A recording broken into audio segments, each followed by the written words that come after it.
So welcome everybody. Today we're going to be talking about self-sabotage and why you may do it. We're obviously, because I'm going to be sharing it, we're going to add the flair of your nervous system and what's happening inside your body and the trauma responses that may be responsible for why you tend to self-sabotage, because this is a big one that a lot of us struggle with, and definitely I am not immune to not self-sabotaging myself. And it's really, I think, an important subject to help us understand a little bit more.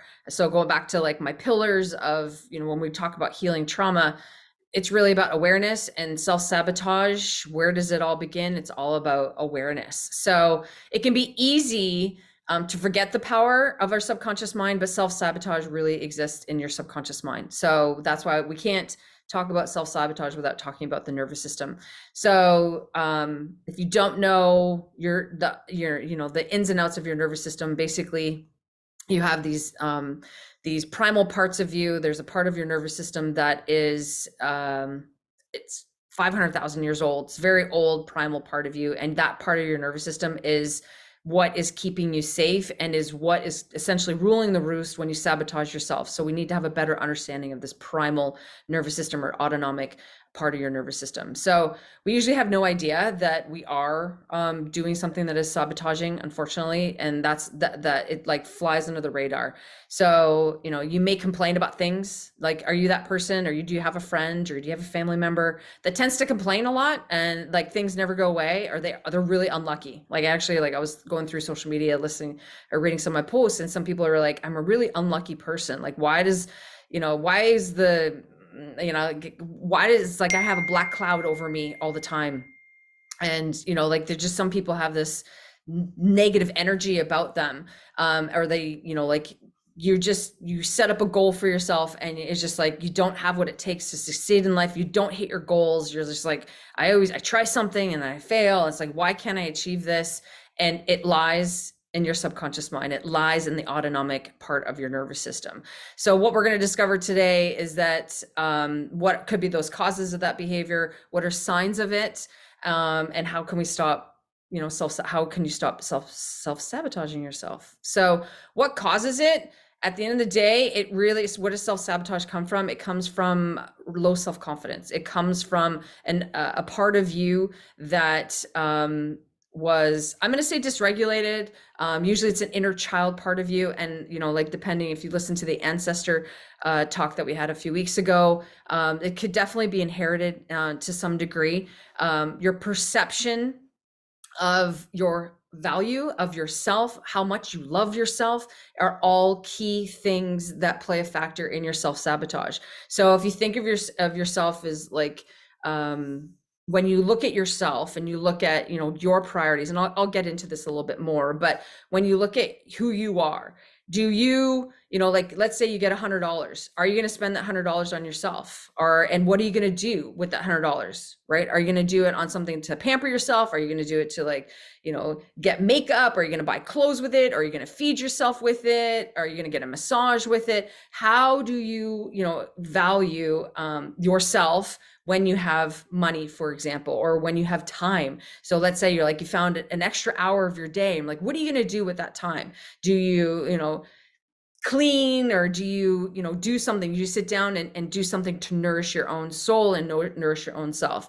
So at the end of the day, what the causes come from, it's really from a lack of self-worth and a fear of success. So that's something that I'm very familiar with. Like, so if you're an athlete,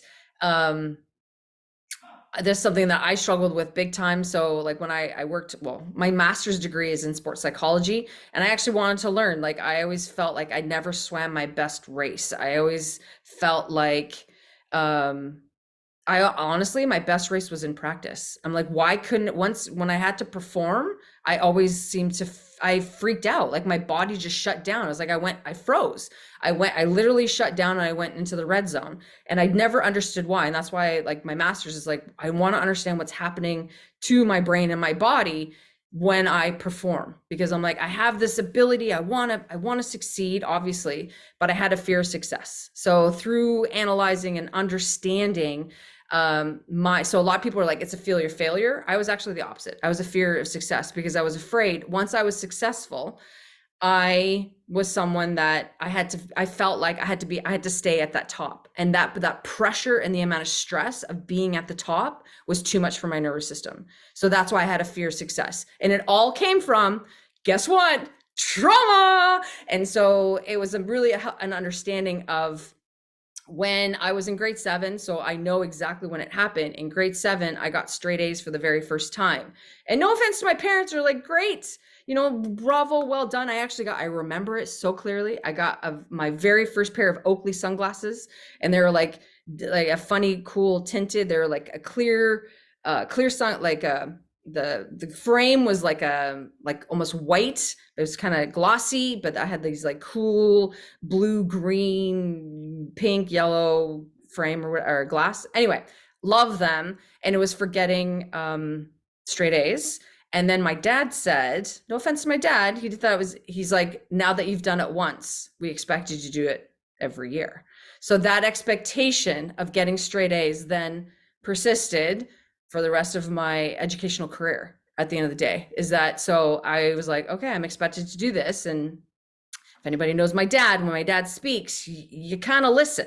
Not kind of, you listen. This man had a lot of authority, and he was God to me. And so I was like, okay. And so that essentially put things in place for me to continue to self-sabotage myself, because I was afraid that if I was once I was successful, I had to be like that. And that was a lot of work, a lot of work that I didn't, my nervous system wasn't prepared to do. So you may have, like if you're not aware of a story like that for your own self and your own, like your own story, there's probably one in there. If you're like, yeah, I do self-sabotage, but you haven't figured out your story yet, that's going to be the first step. Find out what is the story and start bringing awareness to that. But people who self-sabotage themselves are afraid that people will think that they have to achieve their goals. So that's basically exactly what happened to me, right? Like you're on that pedestal.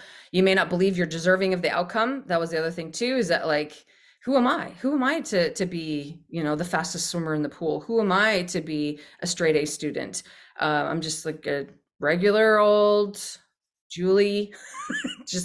I'm a nobody, right? That's my whole thing. Part of my trauma response too is that I really worked hard to just blend in with the crowd. I did not want to stand out. I did not want to shine, because I was afraid once I had that spotlight on me, everybody would see me and they would judge me, especially with my body image issues and the whole thing. So I did everything I can to blend in and be a chameleon, so that whoever I was with, I was just another face in the crowd. So if that's something that you do, then yeah, you do self-sabotage, and that's something to bring awareness to, right? So there are destructive thoughts that happen in your subconscious. So please understand, your self-sabotage exists in your subconscious, okay? So when we talk about healing trauma, and when we talk about healing self-sabotage, you have to understand that you need to be able to get it. Like for me to be able to heal my self-sabotage, I actually had to do the work on the subconscious level. Okay. So this is where, like all the things we've talked about, like how do you heal your traumas?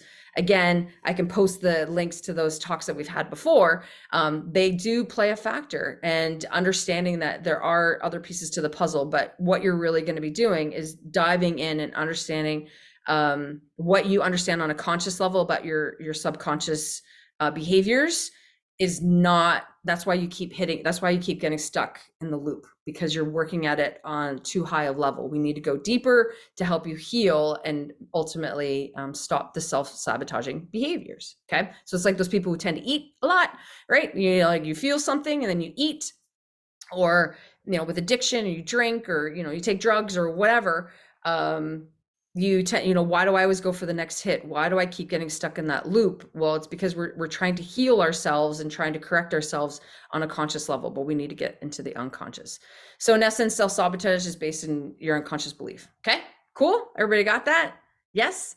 So I've given you one example of mine. So I got straight A's in grade 7, and that was my expectation for the rest of my life, essentially. So I always felt that I had to perform. And that's why I went all the way to get my doctorate, and basically had a nervous breakdown doing it, because my body, I had to keep performing. I had to keep improving, because my parents are like, you're a good student, keep going, just keep going, keep going. Cause I did it I was people pleasing. I was pleasing my parents. I really hated school. So if it was my choice, I would have been a firefighter. So I would actually be here today and talking to all of you.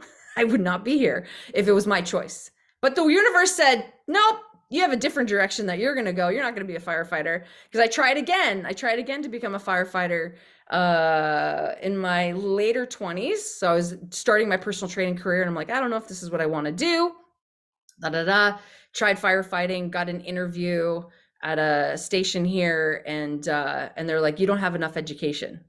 What? I was doing my doctorate at the time. I was like, what? I didn't have enough fire education. So the universe was like, nope, this is not where you're meant to be, Julie. So here I am talking to you about self-sabotage today.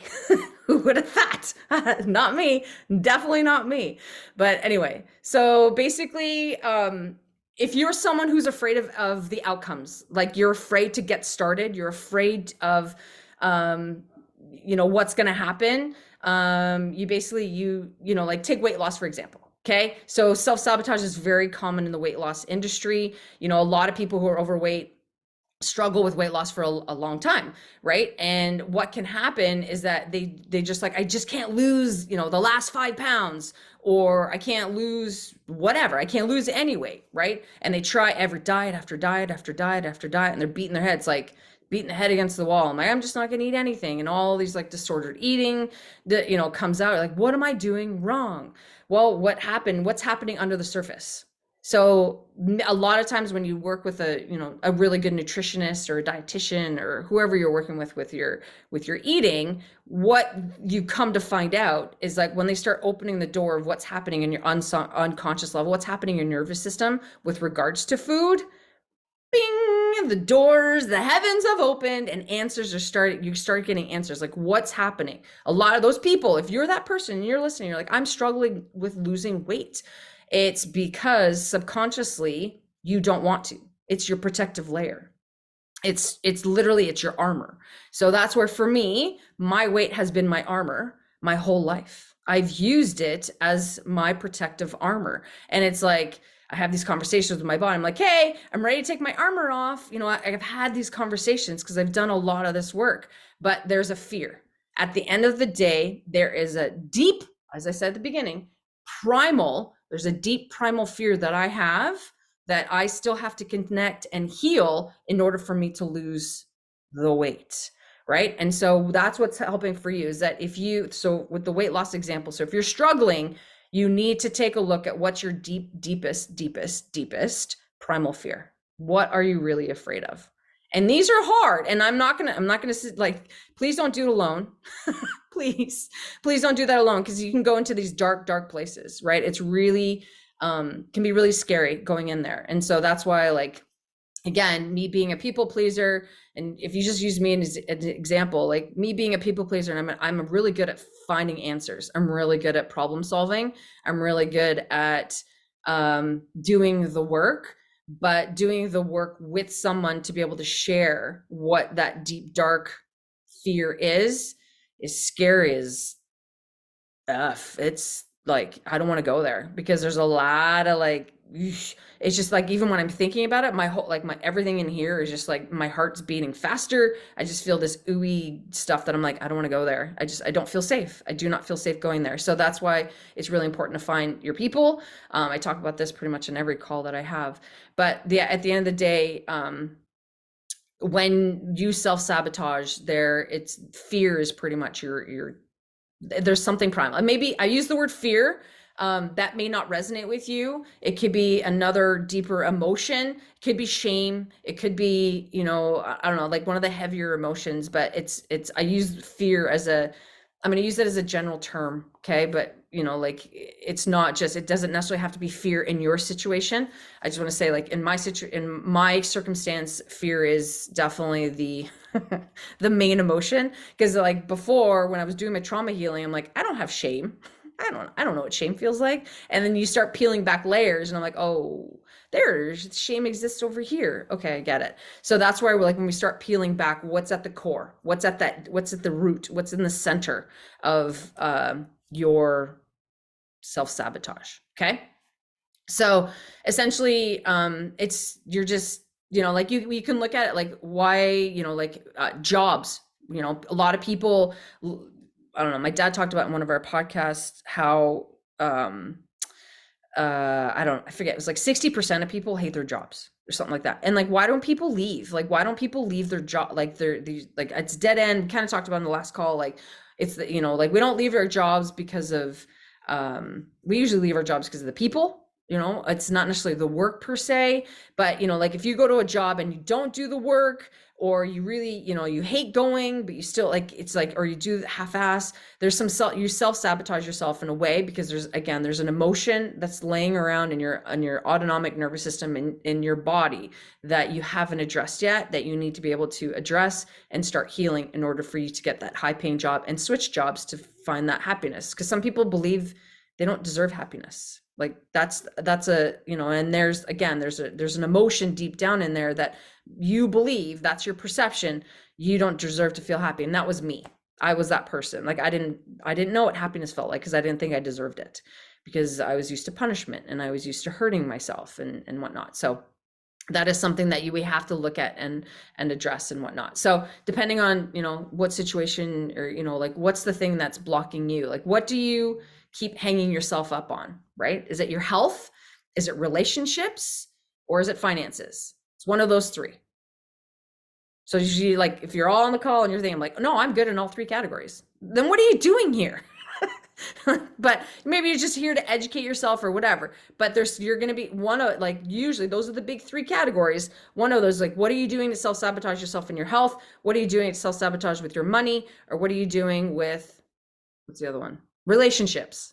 Are you sabotaging your relationships? Right? So those are your big three. So this is where we want to look at, like, what can we do to help you heal? Okay. So let's look at the signs. What are 10 signs that you are a self-saboteur? Okay. So number one, are you a self-saboteur if you procrastinate? Are you that person that puts things off?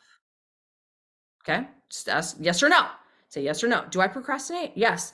And is it with regards to relationships? What are you procrastinating with your relationships? What are you doing? What are you procrastinating with your health? Like, I really know I should eat better. I really know I should start my exercise program, right? Or what are you doing with your finances? I really should get a new job, or I should really start that program.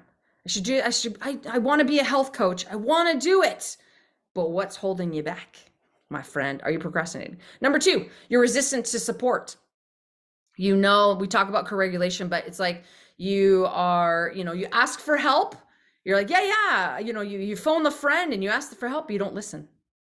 You ask, you're like, yeah, I asked, but you're not listening to what they have to say, or, you're resistant. That resistance, is there a part of you that's showing up that there's this avoidance or this rejection or of guidance, right? You're like, I don't know, I can't even tell you how many times I've talked to clients, unfortunately. And, like they ask me like, hey, Julie, I've got this problem.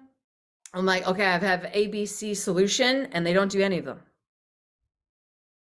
Okay. Because there's self-sabotage there. They're rejecting there's something deeper I have to go. So over time, I've learned that's why I have to get deeper. And that's why I work on the nervous system so much now, instead of just, here are the solutions here are the problems here are the solutions to the problems that I've experienced. And instead of me just telling you, we work through a little bit deeper than that.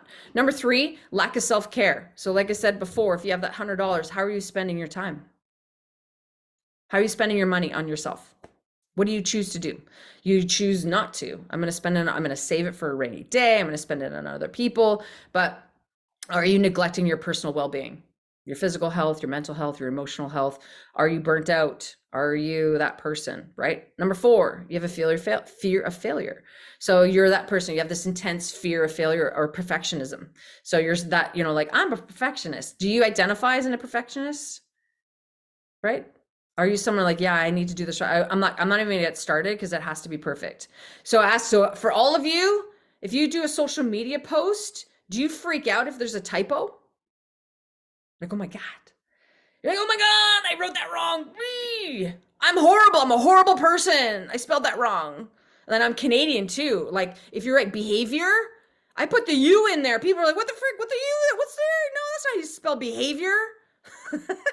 Or realize with a Z, or not. It's not even how you say Z, right? Yeah, exactly. And that's it. So it's just that yeah, that fear. Yeah, you feel like you're stupid. Exactly. Like, well, I'm just not good enough. Nope, I don't. You have that fear, right? It's in you. You're like, I'm not good enough. Number five, I did four. Yeah, fear of failure. Number five is negative self-talk. Just goes along with that. Just like you said, Wendy. When we say that, you're like, yeah, I'm not smart enough. I'm dumb. I'm just like, I'm not beautiful enough. I'm not fast enough. All that stuff. Like, what's the self-talk? And that self-talk, people, comes from your body. You feel the sensations first, and then those sensations tell your brain, well, this is not worthy. I don't feel worthy. I'm not good enough, right? So those are there's sensations in your body that are telling you the stuff that create that self-talk. Number six, self-doubt. Again, you're not worthy. You don't have the ability. You don't have the competence. You have a lack of belief in your own abilities. Number seven is unrealistic expectations of yourself, right? You set those goals so bloody far ahead that you're like, I can't, there's no way in hell I'll be able to achieve that. So when I used to work at a fitness facility here in Canada, the largest one in Canada, we call them BHAG goals. Your big ass hairy goal. What was the big, what's the big thing you're going for, right? And you make it so atrocious and so audacious, you'd be like, there's no freaking way I'm ever going to make that, right? So what you do is you set yourself up to fail, right? So is that you? Are you that person like, yeah, I can do all those things. And I'm just going to say, yes. It's a yes day every day in my world. We're going to do it all because I can, right? And then you're like, your nervous system's like, no, we're not doing that. We're just going to people please. And we're going to say this, but it just doesn't go, right? Your proximity to negative influences. Who are the people around you that are pulling you down? They're sucking you down. Like I'm channeling and I'm thinking about Ursula and the Little Mermaid. That scene where she's there and she's trying to pull her down. Who are those people that are just pulling you down, right? Where's the proximity? Who are you surrounding yourself with that have a negative impact in your life? Who are those toxic people? Are they at work? Are they your family? And then again, think about your categories. Is it your health? Is it your finances or your relationship? Think of it from there. So don't think of it like all of it, like, oh my God, I suck in all three categories. Don't go there. Start with one. Okay. Let's focus on one category. But it's like, okay, who are those people that may not be influencing you in necessarily the best positive way, right? So, as a side, kind of a side note, like in terms of like finances, my husband and I often talk about like, we had friends, we had friends, like it's a had, like we don't really see them anymore. They were friends that always compared themselves against my husband and I, like where they were financially and stuff like that. And it was all like, they had to have a nicer car, and they would always make a point of the trip that they were going on or the cars that they were driving or whatever. And it was always this comparison. And I always say to my husband, like, why do they do that? Like, it's just, like I could care less. I'm like, I could drive. I'm like, I don't know. I don't need the fancy car. Like that's not important, but it really was valuable to them. So to me, that was very toxic. And that's why they're not really friends anymore. Cause it's like, I don't want to hang around with people who are always comparing themselves and trying to like, those one-uppers, you know what I mean? Like they're always like, you tell a story and you're like, oh yeah. And for me, yeah, that happened to me. And oh yeah, that happened to me. And they're always trying to one up you. And it's just like, oh my God, people are so exhausting. Just I can't. I don't have the patience for that anymore. But sometimes you gotta like cut that out, right? Number 9 is avoidance of success. Yes, their story always has to be better than yours. It's frustrating, right? You're just like, okay. And then you have to be that person, just like, oh my God, here we go again. But yeah. And they tell you the same story and they embellish it a little bit more. It's like, it's my aunt. Don't tell her I said that. Hopefully she'll never see this. Don't tell her. But she's like, I think she just forgets. She forgets how the embellishment she adds, and then she adds it's like a little glitter here and a little flare there or whatever. But anyway.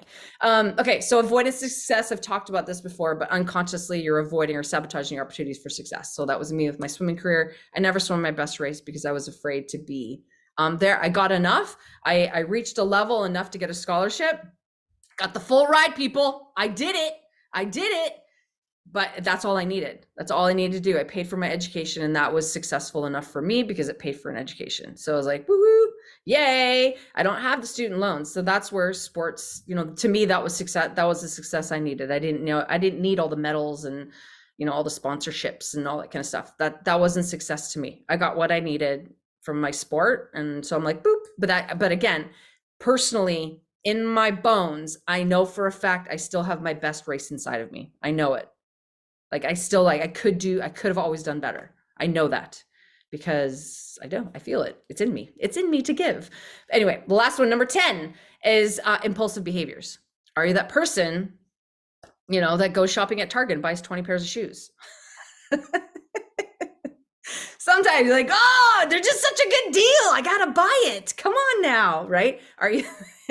Do you act on those impulses? Considering long-term consequences, and then you go return them or whatever, engaging in self-destructive behaviors, or making decisions that sabotage your progress or relationships. Okay, so those are 10 things that 10 signs that you're sabotaging your behavior. Are there any questions about those?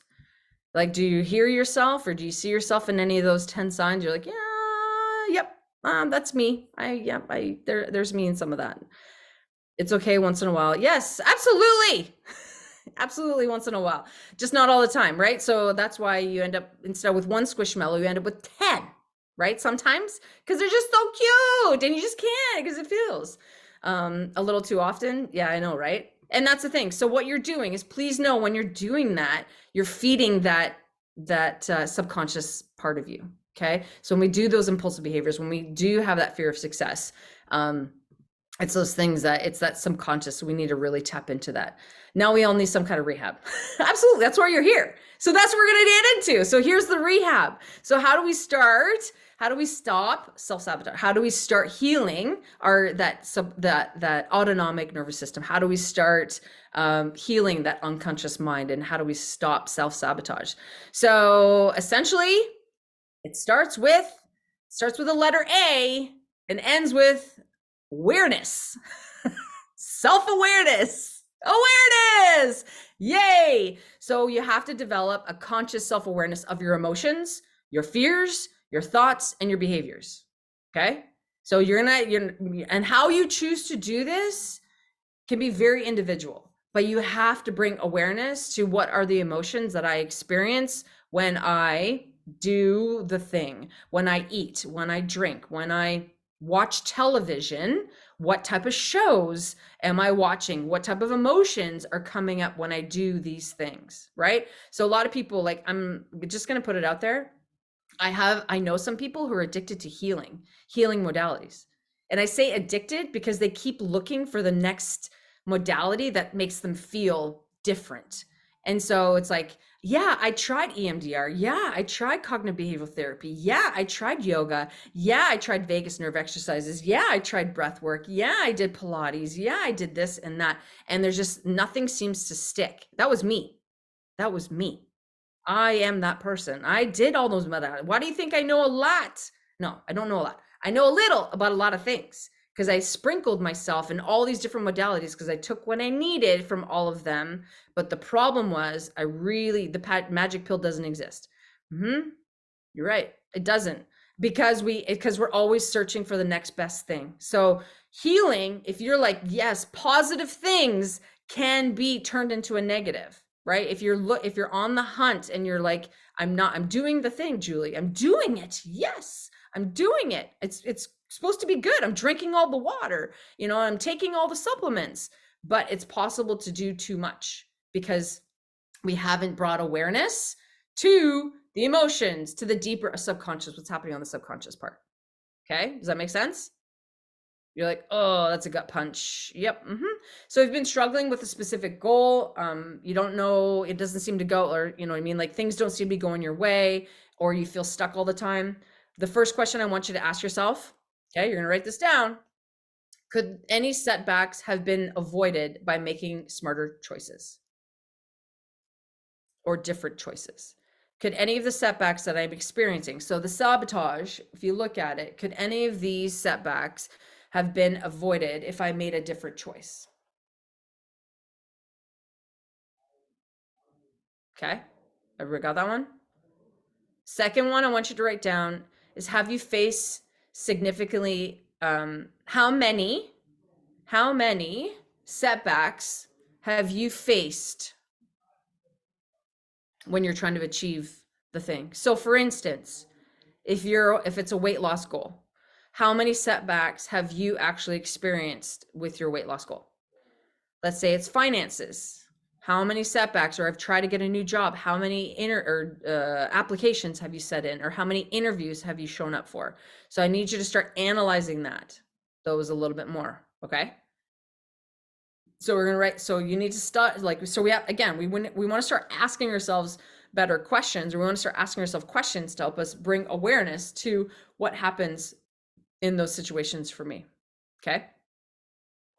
So to stop self-sabotaging yourself and keep in touch with your subconscious mind, we need to find ways for you to connect with, hold space for, or hang out with your emotions. Okay. So your subconscious, it really comes into what sensations are you experiencing in your body. Okay. So how do we start exploring that? You can start with, I mean, there's so many different ways to come about it, but it's really like, if you want to explore it, start with a trigger, particularly like Halloween. Hence why I'm like, if you haven't figured out, today's Halloween, that's why I'm wearing an elf costume. By the way, it's not fully up, but anyway, Halloween can be a trigger for many people, right? So there could be different. So for me, Halloween is not my favorite holiday, because I don't like the feeling of being scared. I don't like that sensation because my nervous system already feels like that, right? So what I have to do is I need to get in touch with that feeling. So that's why, because my kids were always asking me, Mom, why do you always hate Halloween? Why do you not like celebrating? Why do you not put decorations? Like I have traditions that I do with friends. We go pumpkin picking, we do the carvings and stuff like that. And I do it, but it's like, it's not my favorite thing to do. Like I do, and this is the people pleasing part of me. Sometimes I have to do it because I'm a mom, right? And I recognize that, but I have that awareness of this is not, and it's because of the sensations of feeling scared. Like I don't like that vibration. I don't like those sensations, and they are difficult for me sometimes, and they can get very overwhelming. So I work on ways to help me hold space for. It's not, I don't want to push that scared emotion down. So this is important. I'm not trying to push those scared feelings away. I'm not going to ignore them. I want to hold space for, I want to hang out with, I want to bring awareness to all of these emotions that are showing up. Okay. So the idea is that you need to, in order to do that, and how do we do that, people? How do we hold space for? How do we like hang out with? What's the one thing you need to do that everybody that's been traumatized or has any kind of dysregulation in your nervous system is very, very resistant to do? And that's why like every, health guru out there tells you that you have to do this. Do you know what it is? Starts with S and ends with low. Go slow. Go slow. You need to slow down. How the heck can you slow down? Right? And so where's the space? Where is a space in time and place that you can go where you feel safe and you can just play? So that's another way to look at it. What kind of space do you have in your world that you can just go and just lose track of time? Do you have that on a daily basis? And if you don't, that's something that we need to consider, because that's self-sabotage. So when it's basically, for me, it's that place where I get my downloads. Like, so the people that I work with, every week I come in and I'm like, I got another download. And those downloads as they occur in the weirdest times. When I'm taking a shower, when I'm brushing my teeth, when I'm out for a walk, it's these inconspicuous, when I'm cooking. Yeah, I do cook, believe it or not. I used to do more, but I do sometimes. But the idea is, it's where do you have that space that you can go slow and you get that download where your mind just shuts off, where we can hang out with, right? And if you don't have those places or spaces, then that's something that you need to consider. And if you want to, stop self-sabotage, we need to try to create space for you to be able to have these downloads and have space to slow down and feel safe doing so. Because I'm like, I completely understand those people. They're like, I can't slow down. My life just doesn't allow me to. I hear that. I'm definitely that person as well.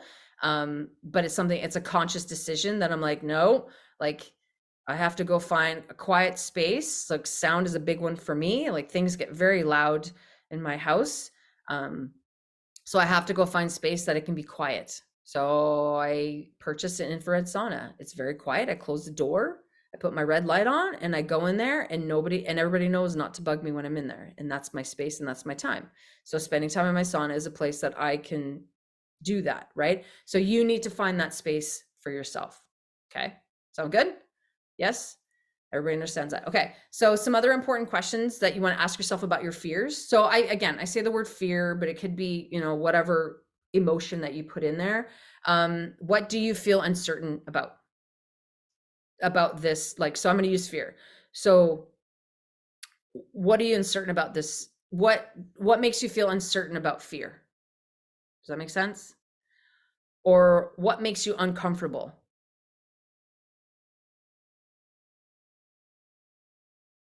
And why would you try to stop yourself from doing the thing? So you can journaling is really popular. So if you're going to write this stuff down, you phone a friend, however you want to express or come with the answers to this. So the answers to these questions, believe it or not, will come to you in a download. They're going to come to you. So it's not like if you sit here and try to figure it out with your conscious mind, you miss the point, my friend. You miss the point. The point is you ask yourself these questions and you let it absorb. And then when you slow down, the answers will come to you in your subconscious mind. Okay. Does that make sense?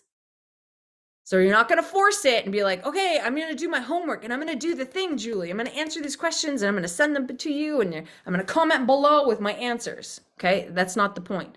The point is for you to like sit with, hang out with, look at the questions, and then when you go brush your teeth or when you go for your walk or you sit in the sauna or you go for a swim or you hang out with your friend and you have conversations about these things, the answers will come to you, and that's your subconscious mind. It may come to you in a dream even.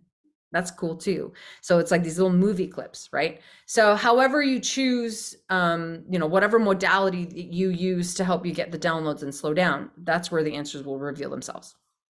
So we can't force the set. So as much as I could say, be like, okay, people just do the thing and it'll happen. It's not. So it's really about being with and hanging out with that emotion. So for me, that core emotion is fear. It's how do I find space to hang out with the fear? So then people are like, do things that scare you every day. So that's what they mean by that.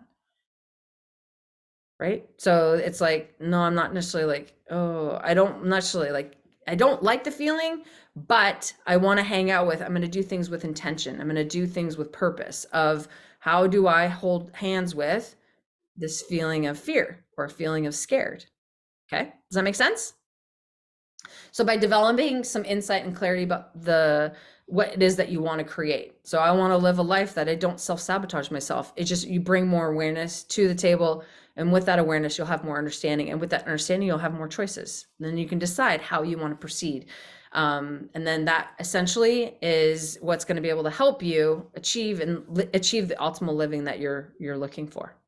Cool?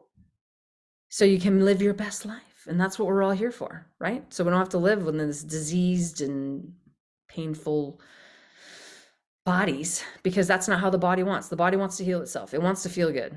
It is intended to feel good. It wants to feel good. So if you're always, feeling tight and stiff and sore and crummy and whatever, it doesn't want that. It's just, they're all signs. They're all signs telling you, hey, look at me. I need a little bit of attention. So we're just going to hold space for those things. Just be with it. Exactly, Amra. You got it. You gotta be the, what's that song? Like, you gotta be strong. Who sings that? I don't remember. I'm like, see, I'm horrible. I know songs in my head. I don't know the song. I don't know who sings it, and I don't know the title of the song. It could be, you gotta be. You just gotta be. Just stop there. You gotta be strong. You gotta be wiser. You gotta be stronger. Stronger. Who sings that? I don't know.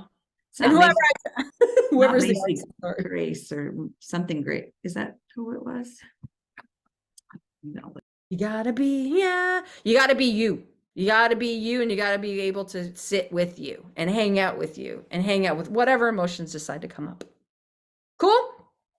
All right, so that's the talk for today. So again, the 10 signs, I'll just review them real quickly. The 10 signs that you are a self-saboteur. You procrastinate, you resist help or support. Number 3, you'll lack self-confidence. Number 4, you have a fear of failure. Number 5, you have negative self-talk. Number 6, you struggle with self-doubt. Number 7, you set unrealistic expectations. Number 8, you have a proximity, so you're around negative influences. They are in your inner circle. You avoid success, number 9, and you have impulsive behavior, number 10. Cool. So those are the 10 signs that you may be a self-saboteur, but we now know that if you want to be able to help you heal those behaviors and actions, we need to find space for and hang out with being you. You got to be you and find space to hold and hang out with those emotions to help you heal anything that's a little bit deeper. Cool. Songs by Desiree. Thank you. Desiree, I apologize for not remembering your amazing song. If she happens to watch this on YouTube one day or whatever. But anyway, okay, so I'm gonna hit stop for this. I'm gonna hit stop so I can answer some questions with the rest of you. If you are watching this on the replay, please go ahead and put some comment or write your questions in the comments, and I'll be able to answer them for you at a later date. All right, thanks so much for being here, and I look forward to chatting with you next time.